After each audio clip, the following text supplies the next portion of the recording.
আমরা চাই এই বাংলাদেশের আমাদের সন্তানদের ভিতর থেকে পেশাদার খেলোয়াড় তৈরি করতে। স্বাধীনতা যুদ্ধের সময় মানুষকে বিভ্রান্তির চেষ্টা করেছিল, যারা 96 বিভ্রান্তি করেছিল, যারা 71 বিভ্রান্তি তৈরি করেছিল, যারা 2008 সালে বিভ্রান্তি করেছিল, ঠিক একই সকল ব্যক্তি আজ আবার এসে 2026 সালে বিভ্রান্তির চেষ্টা করছে।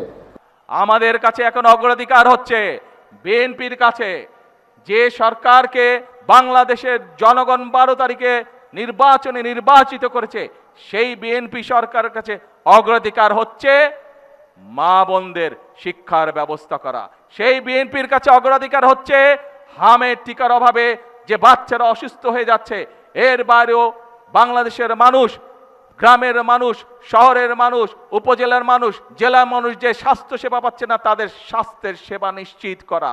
আমাদের কাছে অগ্রাধিকার হচ্ছে যে সকল বেকার যুবক আছে তাদের কর্মসংস্থানের ব্যবস্থা করা। আমাদের কাছে অগ্রাধিকার হচ্ছে যে কৃষক সঠিকভাবে এখনো কৃষি উপকরণ পাচ্ছে না, তার জন্য কৃষক সহায়তা প্রদানের নিশ্চয়তা করা। প্রিয় ভাই বোনেরা, আমাদের কাছে অগ্রাধিকার হচ্ছে বাংলাদেশের মানুষের সন্তানদের কাছে শিক্ষার আলো পৌঁছে দেওয়া। আমাদের কাছে অগ্রাধিকার হচ্ছে এই যে এখানে বলেছে অডিটোরিয়াম তাদের দাবি, বিভিন্ন জায়গায় বলেছে রাস্তা ঠিক করতে হবে, তাদের কলেজ দরকার, সরকারিকরণ করা দরকার। আমাদের কাছে অগ্রাধিকার হচ্ছে মানুষের এসব দাবি পূরণ করা, এসব বাস্তবায়ন করা। এই বাংলাদেশের সন্তানেরা অনেকেই আছে যারা খেলাধুলায় ভালো, পড়ালেখার পাশাপাশি খেলাধুলায় ভালো, এবং আমরা চাই এই বাংলাদেশের আমাদের সন্তানদের ভিতর থেকে পেশাদার খেলোয়াড় তৈরি করতে। ইনশাল্লাহ আল্লাহর মতে বিএনপিও এই পরিকল্পনাও দ্রুত কাজ শুরু করতে যাচ্ছে। আগামী মাসে 2 তারিখে আমি সিলেট যাচ্ছি, সেখান থেকে আমরা নতুন খেলোয়াড়, সমগ্র বাংলাদেশের নতুন খেলোয়াড় তৈরির, পেশাদার খেলোয়াড় তৈরির কাজ শুরু করব। এবং তাই নয়, এর মধ্যে যারা পেশাদার খেলোয়াড়, এরকম 500 খেলোয়াড়কে আমরা সরকারের পক্ষ থেকে সম্মাননা দেওয়ার ব্যবস্থা করেছি। এবং সেই জন্যই বাংলাদেশের জনগণ চায় বিএনপি জনগণের সপক্ষে যে সকল কর্মসূচি প্রদান করেছে সেই কর্মসূচিকে যে কোনো মূল্যে বাস্তবায়ন করতে হবে। বাংলাদেশের জনগণ স্ব এলাকার উন্নয়ন যেমন চায়, একই সাথে বাংলাদেশের জনগণ চায় নির্বাচনে বিএনপি যে সকল প্রতিশ্রুতি জনগণকে দিয়েছে সেই প্রতিশ্রুতির বাস্তবায়ন দেখতে চায়। আপনারা কি বিএনপির নির্বাচনের প্রতিশ্রুতি বাস্তবায়ন দেখতে চান? আপনারা প্রত্যেকটি প্রতিশ্রুতি বাস্তবায়ন দেখতে চান?